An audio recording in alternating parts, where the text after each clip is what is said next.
Hey guys, today I have for you a review of the Semapo DG4 chest rig.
So the DG4 chest rig, it's designed after the LBT 2586A chest rig.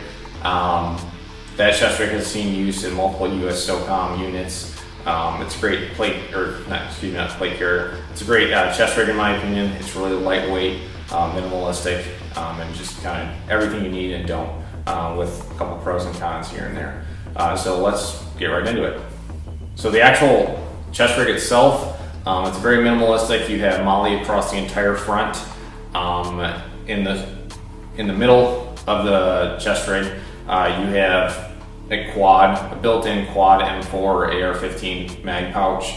And then in front of that, again, going along with the molle, you have 3 rows and 8 columns of molle up there for mounting whatever you want. So I have a couple pistol mag pouches, a kind of utility grenade pouch up there. Also, in terms of molle, along the sides of that quad M4 pouch, you have 3 columns again, or 3 rows, excuse me, and then 2 columns. That's on each side.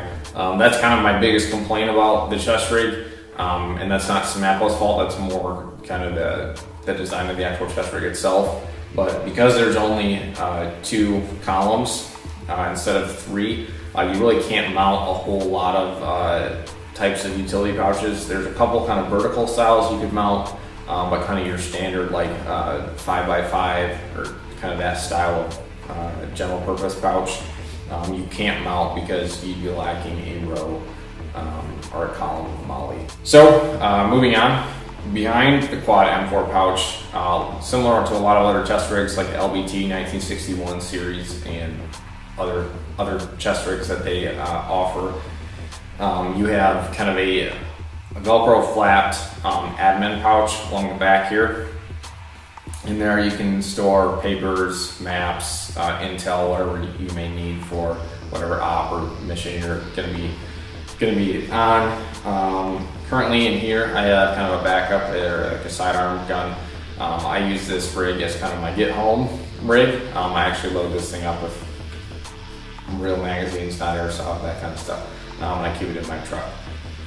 But anyway, kind of beside the point.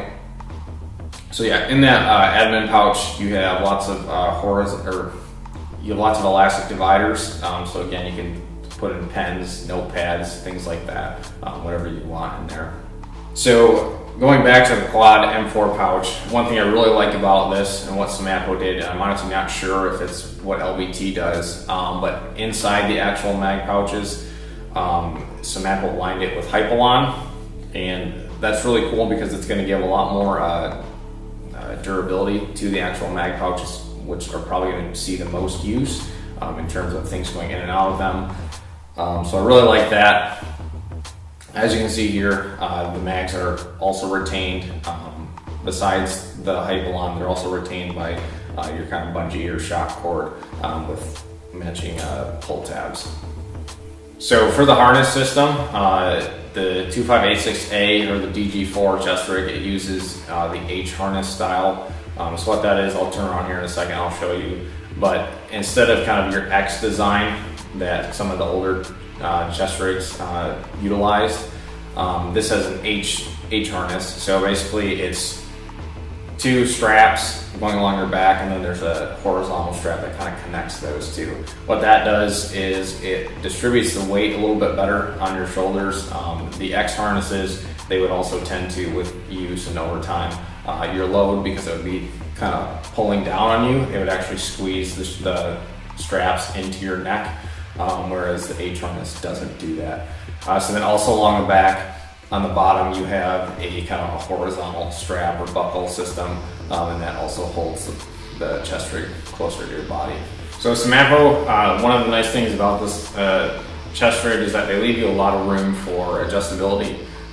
So basically all the straps and everything that can be adjusted, they leave you a lot of extra material. So say you're a larger guy or say you're a smaller guy, you can really kind of cinch it down or make it bigger. So that's really a nice feature. So moving along to the actual straps themselves. On the side here, you have 4 elastic kind of routing tubes. And what that does, it allows you to route either communications wires or hydration tube bladders or anything else you might need to route. It kind of keeps things out of the way for you. And then on each strap, you have 1 horizontal row of molle that runs basically to the top of the actual strap. And that again is for just routing things or attaching things. So right now I have a push to talk mounted to that, which is really helpful for that. One thing I really like about these straps is that they're really low profile, so basically there's no padding on them, which was kind of my biggest complaint about the LBT 1961 series. They had padding on that, and because of that, and because just how the straps were, they tended to slide a little bit, and they would get in the way of kind of shouldering your gun. So because these are so low profile, it doesn't cause you to have to adjust your length of pull on your stock or whatever. It's just kind of pick up and go, which I really like. Alright, so the material this is made out of about 500 denier cordura. I was talking back and forth between Semapo and I, and they were telling me that basically this is either, I can't remember if it's the exact same material that's used on the LBT, or it's material that basically replicates it. But either way, it's 500 denier cordura. It's really durable, really strong stuff. I don't see it tearing or ripping anything on you anytime soon. Also, in terms of durability, all the stitching is top notch, as you'd expect from Semapo. I have no complaints there, and especially with something that is such a lightweight rig. I mean, I don't see any of the stitching ripping or tearing or breaking on you, unless it's like you're really like using and abusing it. So overall, it's a great chest rig. I really recommend it if you're looking for something that's really minimalistic, or you're looking for something like I'm using it for. My purposes is kind of like a get-home rig, something you keep in your car or your truck or whatever. So anyway, thanks for watching, guys. If you have any questions, comments, if I forgot anything or whatever, just post in the comments below. If you haven't already, please like and subscribe. You can follow me on Instagram, Pravona_videos. Otherwise, you can go on Facebook and like my page over there, and that's just Pravona videos. So anyway, thanks for watching again. Tune in for more videos.